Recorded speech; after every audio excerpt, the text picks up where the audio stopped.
Bienvenidos a Agroprecisión, el podcast de Corteva y eltiempo.es para hablar sobre agricultura, meteorología, tecnología y sostenibilidad en el mundo agrario. En Agroprecisión queremos acercar el mundo actual del campo a sus profesionales y mostrar cómo la innovación y la digitalización son esenciales en esta industria para cuidar nuestra salud y la del planeta. ¡Empezamos!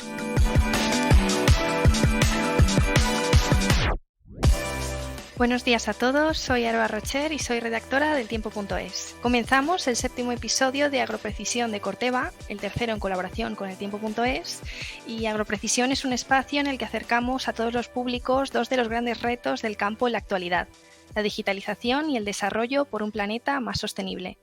En este capítulo, en el que nos adentramos de lleno en la estación más fría del año, vamos a hablar de los inviernos extremos en el campo, cómo influyen o afectan en el desarrollo y crecimiento de los cultivos y, en definitiva, en el resultado final. ¿Qué cultivos son los más perjudicados? ¿Cuáles soportan mejor las temperaturas extremas? ¿Llegaremos a normalizar estos fenómenos en el futuro? ¿Y cómo responde la industria a este desafío? Para entrar en contexto, en esta ocasión nos acompaña David Descals, experto técnico biológico de Corteva AgriScience. Es un placer poder tenerte aquí. Bienvenido, David. Hola, buenos días, Sara. Igualmente un placer. Muchas gracias. Vamos a empezar a hablar de una de las principales consecuencias del cambio climático que más podemos observar en la actualidad, y es la inestabilidad de las temperaturas.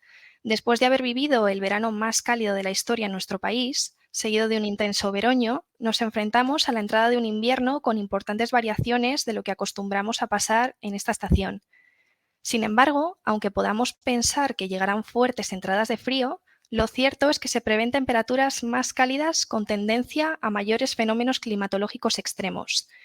Esto también se ve reflejado en los campos de cultivo, en el que las temperaturas mínimas en un nivel muy alto pueden afectar fuertemente a ciertas cosechas, como en este caso las lechugas. Entonces, David, cuéntanos un poco, ¿cómo está siendo este invierno? Y sobre todo los inviernos recientes. Buenos días, Aroa. Efectivamente, estamos viendo cómo la climatología en estos últimos años está cambiando y cómo los inviernos están siendo pues, muy extremos pues con esos fenómenos meteorológicos de temperaturas tan adversas, tan bajas, puntuales, pero sobre todo este último punto que está remarcando que para nosotros es muy importante. Estamos viendo cómo las temperaturas por las noches pues están siendo más altas de lo normal. Estamos viendo, pues yo ayer estaba revisando las temperaturas mínimas de la zona donde vivo, en la zona de Caravaca, por ejemplo, y me daba cuenta que las temperaturas mínimas de aquí al 2 de enero pues no iban a bajar de los 3 grados, lo cual no es normal. En estas épocas del año, pues lo normal es que bajen a temperaturas de 0 grados, -1, -2, lo cual sería un invierno normal. Sin embargo, estas temperaturas tan atípicas, pues sobre todo relativas a las temperaturas mínimas, que no están siendo suficientemente bajas, pues están afectando de manera directa al desarrollo de los cultivos hortícolas de invierno. Los ciclos de estos cultivos, pues normalmente los grandes productores suelen hacer una programación en las fechas de siembra, las fechas de recolección, más o menos saben los ciclos cuántos días van a tener. Y sin embargo estamos viendo cómo se están adelantando y ciclos a lo mejor de lechuga que tenían una programación de, pues no sé, de 100 días, pues se están yendo a ciclos de 80 o ciclos de 90, se están yendo a ciclos de 70. Nosotros, por ejemplo, tenemos unos ensayos en unas fincas en este caso, pues de cultivo de lechuga, cuya recolección la teníamos programada para el 20 de enero y sin embargo las vamos a recolectar a finales de este mes, de diciembre. Eso significa que a finales de este mes nos vamos a encontrar un exceso de producción de hortícolas porque se han adelantado y cuando llegue esa época pues del 20 de enero pues nos encontraremos que no hay producción y todo el impacto que tiene después en los precios. Digamos que al final es un poquito ingobernable el poder predecir cuándo vamos a poder recolectar nuestros cultivos de manera clara y concisa. Es un poco una locura, pero es lo que estamos viendo en los últimos años. Adelantos en la producción, adelanto incluso en la floración de cultivos, en el caso de frutales, etcétera. ¿Qué factores consideras que se dan para determinar un invierno como extremo? Bien, en los cultivos, pues bueno, un invierno extremo es aquel que tiene unas temperaturas por encima de lo normal, durante un periodo prolongado. Este año, por ejemplo, pues tuvimos un invierno extremo, que fueron las heladas que tuvimos en el mes de abril, que fueron temperaturas muy bajas, pero sobre todo por un periodo muy prolongado de tiempo, y esas fueron las que hicieron realmente muchísimo daño. Y en referencia a los recursos naturales necesarios para el desarrollo de los cultivos, como el agua, las fuentes de energía, el suelo, ¿cómo afecta estos inviernos extremos para este crecimiento de los diferentes cultivos? Bueno, todo está muy, muy relacionado. Pues, por ejemplo, el año pasado, la temporada pasada, los cereales pues tuvimos un periodo de sequía importante en los meses de diciembre, enero, no teníamos periodo de lluvia, sin embargo empezó a llover en febrero, marzo otra vez y los cultivos pues bueno, fueron adaptando y sin embargo llegó ese mes de abril tan crítico que fue el que causó un daño irremediable en los cultivos. Por lo tanto, al final todos estos cambios están afectando al desarrollo de un cultivo porque los cultivos de cara a poder sobrellevar esos periodos de temperaturas extremas, pues tienen que estar pues bien nutridos, bien desarrollados, bien llevados. Y si en alguna de esas fases, como el establecimiento, en el caso de los cereales, en el establecimiento del cultivo, tenemos un periodo de sequía importante, pues ya nos va a hacer un impacto en ese cultivo. Vamos a tener un cultivo más débil de lo normal. Recuerda que puedes escuchar todos los podcasts de Agroprecisión en corteva.es/podcast y en Spotify e iVoox desde eltiempo.es. Síguenos y descubre cómo conseguir una agricultura más productiva y sostenible en los próximos años. Vamos a seguir entrando en materia poniendo ejemplos reales y bueno, finalizando ya el año y comenzando el invierno, cultivos como el trigo, la vid o la cebolla son algunos de los más relevantes durante esta estación. A su vez, podríamos decir también que son los que mejor aguantan las heladas e incluso necesitan de horas de frío para poder brotar adecuadamente, como en este caso las viñas, que pueden afrontar hasta los menos 20 grados bajo cero. Otros, por el contrario, a pesar de pertenecer al grupo de labranza del invierno, son más sensibles a las temperaturas bajo cero. En este caso, podemos hablar de la patata, el olivo o el almendro como algunos de los más relevantes. David, con tu larga experiencia en el sector, ¿qué cultivos consideras que soportan mejor los inviernos extremos y sobre todo las heladas? A ver, si hablamos de heladas muy prolongadas, pues la verdad es que van a haber muy poquitos cultivos que sean capaces de pasar ese periodo, ¿vale? Sin embargo, si hablamos por lo que nosotros entendemos por heladas, que son periodos puntuales, ¿no? de temperaturas por debajo de 0 grados y demás, ahí ya la cosa cambia. En España nosotros tenemos pues los cereales de invierno, que son los cereales pues que estamos sembrando pues en los meses de noviembre, que son, bueno, pero no solamente cereales, también tenemos otros cultivos, ¿no? que se pueden colocar en esas fechas. Estamos hablando pues de trigos, de cebadas, estamos hablando de colzas que también van a sobrepasar el invierno, que estas se siembran en el mes de septiembre normalmente. Y lo que se hace es que estos cultivos, pues como te decía anteriormente, pues tienen que estar bien llevados, bien nutridos, bien formados para prepararlos para esas condiciones de invierno. Las variedades, por supuesto, que son variedades seleccionadas, que son variedades que son capaces de pasar esas condiciones de invernaje. Las siembras se hacen siempre en zonas pues donde sabemos que van a ser suelos un poquito sueltos, que sean capaces de... Sueltos me refiero a cultivos que no sean muy compactos, ¿vale? Que sean capaces de tener una inercia térmica, que no sean capaces de almacenar la temperatura mucho tiempo, porque si llegan a esas condiciones de frío y además el suelo es compacto y no es capaz de soltar ese frío, de eliminarlo, pues tendrá un impacto mayor en el cultivo. Está todo muy, muy relativo. Los cultivos de cereales en España se van haciendo mucho tiempo y al final todo el mundo sabe dónde se tienen que ir las zonas de producción, cuáles son las de invierno, cuáles son las que se van a colocar los cereales de primavera, la selección de las variedades, los tratamientos de semillas que se tienen que hacer a las mismas para que estas plantas vayan bien llevadas de cara al invierno.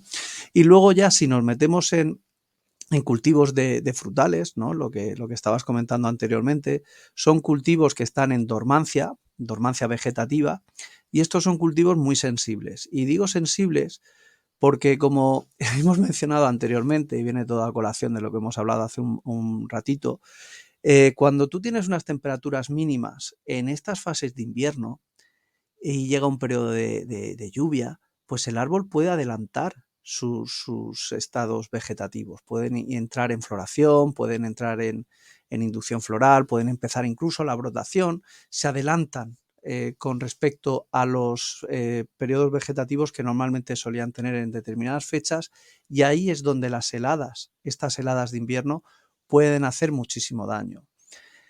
E idealmente, y al igual que los cereales, las variedades de frutales se han ido seleccionando en base a las horas frío que necesitan para empezar pues la inducción floral, empezar la floración. Sin embargo, pues todas estas inclemencias que estamos viendo o estos cambios que estamos viendo en las temperaturas de invierno hacen que muchas veces los mismos se adelanten, y esos son los que realmente son más sensibles a estas heladas, que además las heladas normalmente solían venir en febrero y, como vimos el año pasado, llegó a ser en el mes de abril, lo cual esos 2 meses, pues claro, fueron claves, llegó demasiado tarde con respecto a lo normal. Pero esto no se ha iniciado hace poco, no es un fenómeno que se ha iniciado hace poco. Si vemos los datos en este caso yo he estado revisando los datos de Agroseguro, y bueno, pues os puedo decir que es impresionante. Dice que en el año 2022 se ha pagado un 12% más de compensaciones con respecto al año 2021 en los daños ocasionados por las heladas, y que es un 25% superior a lo que tuvieron que pagar en el 2020. Y todos estos daños son significativamente muy superiores a lo que pagaron en el 2017. Entonces vemos cómo en los últimos 5 años esos daños de heladas se han multiplicado. Y todo viene debido a ese retraso en el periodo de heladas y en el adelanto de los estados fenológicos, principalmente de cultivos como pues el almendro, frutal de hueso, como melocotón, manzano, peral, pepita, lo que estamos hablando. En fin, que es un poco la situación en la que nos encontramos, y por eso, pues para los productores cada vez es un poquito más complicado el poder producir. Entraremos ahora un poco más en materia con el tema de cómo lo están afrontando los agricultores y posibles soluciones, pero queremos seguir hablando un poco más de ejemplos claros de cultivos de esta estación. Y bueno, también comentábamos antes la vid, que es uno quizá de los ejemplos más claros en los que podemos encontrar una alteración en su proceso de crecimiento, ¿no? ¿Cómo actúan los agricultores ante esta situación? En cultivo de viña, cuando las viñas han brotado, si viene un periodo de heladas, pues realmente es bastante delicado. Si tienen algún sistema de aspersión colocado, pues se pueden hacer, pues bueno, se pegan unos riegos muy fuertes mojando los cultivos para intentar minimizar los daños. De otra manera, si las viñas están en brotación y vienen estos periodos de heladas, pues realmente ahí poco se puede hacer, porque la viña brota en función de la acumulación de las horas frío o de los periodos de calor que ha tenido, y una vez que ha brotado ya es un proceso que no tiene marcha atrás, y si lamentablemente pues llega un periodo de helada, pues es muy complicado. Ahí ya lo que tienen que hacer es, una vez que ha pasado el periodo de helada, las viñas normalmente se recuperan, y ahí ya lo que tenemos que trabajar es en la bioestimulación de las mismas para poder recuperarlas lo antes posible de ese estrés que han pasado. Y hablando de algunos otros fenómenos dentro de los inviernos extremos, en este caso las precipitaciones, ¿cómo consideras que afectan a los cultivos en su crecimiento y recogida? Pues la verdad es que es muy importante, porque como estamos viendo, pues las precipitaciones cada vez vienen más concentradas, vienen en grandes cantidades en poco tiempo. Y claro que afectan de manera significativa. Yo recuerdo primaveras para la patata temprana, que estaba en periodo casi de recolección en la zona de Sevilla, Cádiz, y aquellas lluvias pues bueno, causaron un estrago, porque una vez que los cultivos se inundan, retrasan el periodo de recolección y luego afectan a la calidad del tubérculo. Mucha de la producción pues se echó a perder, las plantas pues se pierden, pero ese mismo fenómeno también impacta en el lado este de la península, en cultivos de hortícolas principalmente. O sea, ante eso pues estamos viendo cómo afecta, y además afecta después no solamente a la producción, sino al precio del cultivo. ¿Y los agricultores pueden prever con suficiente antelación este tipo de fenómenos para, en la medida de lo posible, anticiparse a la pérdida de los cultivos? Lo que puedes hacer siempre es llevar el cultivo, como hemos dicho anteriormente, llevar el cultivo bien desarrollado, con unas estructuras bien formadas, bien nutrido, que tengan unas paredes celulares pues que sean resistentes, que estén bien formadas, de tal manera que tengan una buena acumulación de agua y de solutos en su interior, de nutrientes, que es lo que les va a poder permitir pasar en mejores condiciones los periodos de heladas. Un cultivo bien nutrido tiene mayores posibilidades de sobrepasar esos periodos de heladas que un cultivo que no haya estado pues bien llevado desde el principio, por supuesto. Y comentabas antes los cultivos de cereales durante esta estación. Queremos profundizar un poco más en ello, dado su temprano periodo de siembra durante sobre todo los meses de octubre y febrero. Cuéntanos, ¿estas condiciones varían de forma notable con la llegada de los inviernos extremos para la siembra del cereal? A ver, la siembra del cereal este año ha venido determinada principalmente por los periodos de lluvia, ¿vale? Normalmente se empiezan en octubre y en esos meses hemos tenido una entrada de unas borrascas, las cuales nos han ido delimitando, marcando los periodos de siembra. Al final lo que se van buscando son variedades que estén adaptadas a las condiciones locales, que estén adaptadas a la previsible condición meteorológica que van a pasar. Son variedades, se llaman variedades de invierno porque tienen esa capacidad de poder pasar esos periodos de estrés tan importantes. Y luego lo que indicábamos al principio, los tratamientos de semilla, pues a base de, hay productos bionutricionales que se pueden aplicar o bioestimulantes que se pueden aplicar en el tratamiento de semilla, que son los que nos van a garantizar el establecimiento del cultivo. Y en ese primer mes, en ese mes de noviembre, si el cereal se ha desarrollado en condiciones óptimas, se ha estructurado bien la planta, pues va a ser capaz de pasar esas condiciones de invernaje. Y en cuanto a las variedades, a los cereales de primavera que me decías, esos cereales que se pueden sembrar en el mes de febrero, igual, son variedades que están adaptadas a las condiciones que van a pasar. Y luego, pues también se suele hacer esos tratamientos iniciales en la semilla con esos nutricionales que les va a permitir poder tener un establecimiento del cultivo óptimo. Nos has hablado de estaciones y de meses del año, pero ¿también depende de la zona geográfica en la que se encuentren los cereales o es generalizado?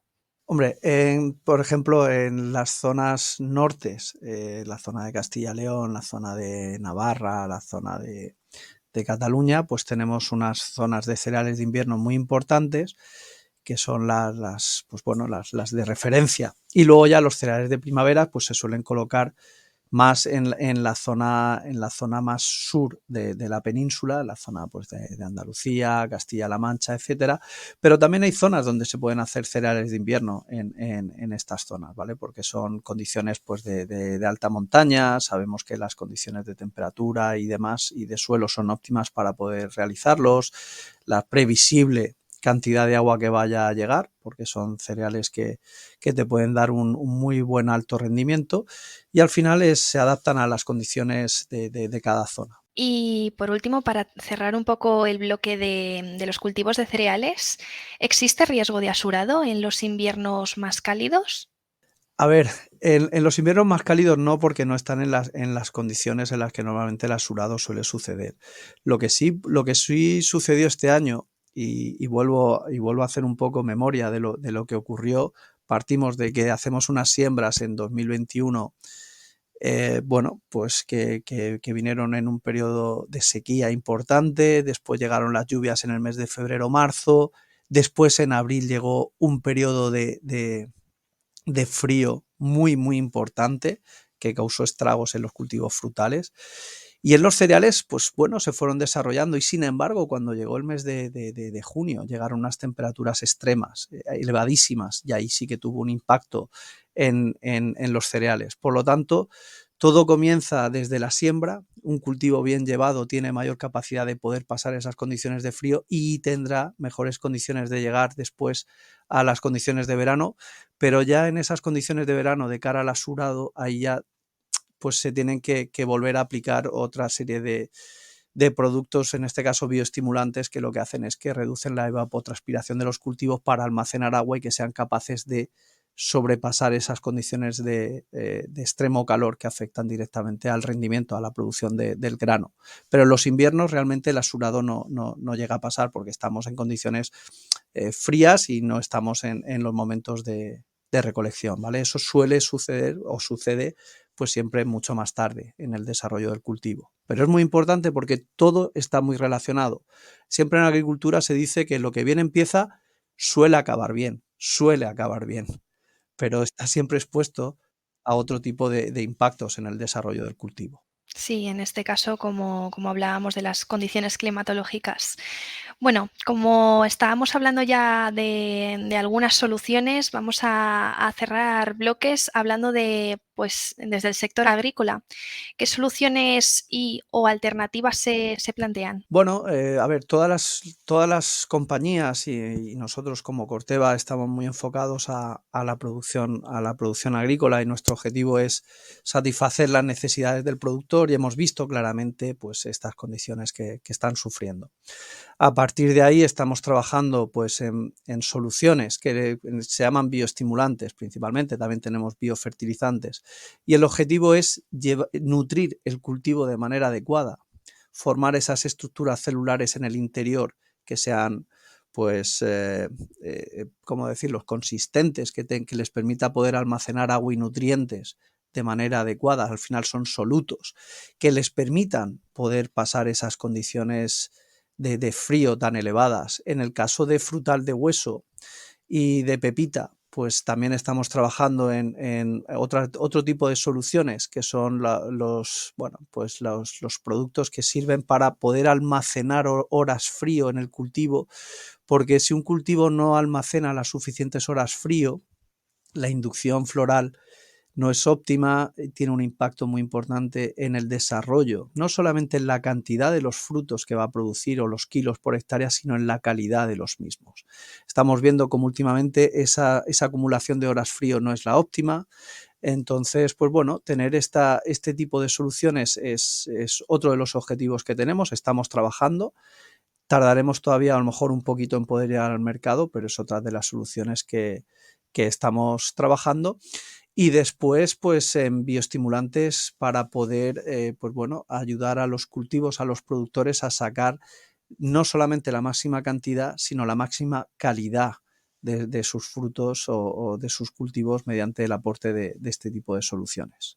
Y desde Corteva, con este tipo de soluciones, ¿cómo creéis que contribuye la digitalización en la protección de los cultivos más vulnerables ante los inviernos extremos? Bien, ese es muy buen punto.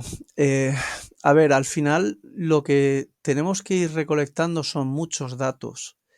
El disponer de datos pues, nos va a poder permitir poder ver tendencias que yo creo que ya se están marcando. Se está trabajando en previsiones.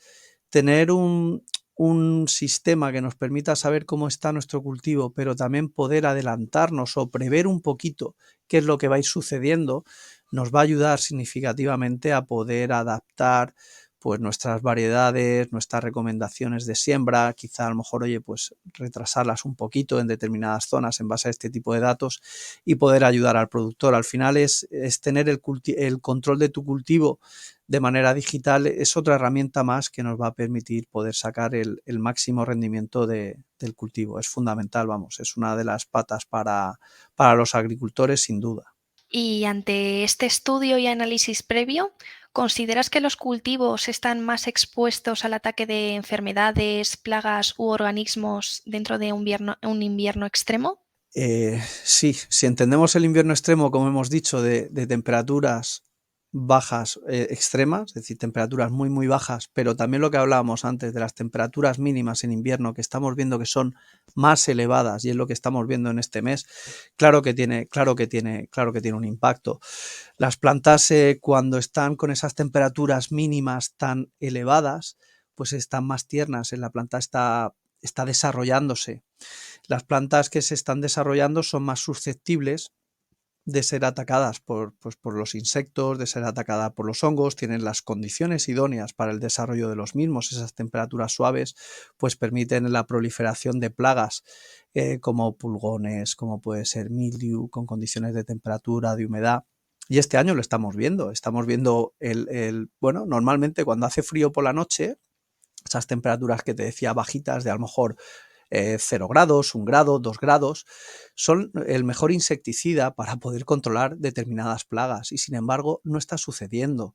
Nosotros estamos viendo a día de hoy cómo la mosca de la fruta sigue atacando los cultivos de cítricos, estamos viendo cómo los lepidópteros, los gusanos, siguen teniendo vuelo en estas fechas, cuando lo normal era que con los fríos pues se hubiesen eliminado las poblaciones pues, de Spodoptera, las poblaciones de Autografa, que solamente quedase un poquito las poblaciones de Lycoverpa y sin embargo seguimos teniendo vuelo constante de estas plagas. Es decir, todos estos cambios claro que tienen un impacto y además súper directo en los daños que los cultivos están teniendo a día de hoy y que van a seguir teniendo, por desgracia. Englobando un poco el impacto que nos comentabas ahora de las plagas junto con el aumento de costes que también nos comentabas anteriormente, en términos de rentabilidad, ¿podrán asumir los agricultores estos costes que conlleva la protección de sus cultivos en el futuro ante la inestabilidad de temperaturas en cada estación del año?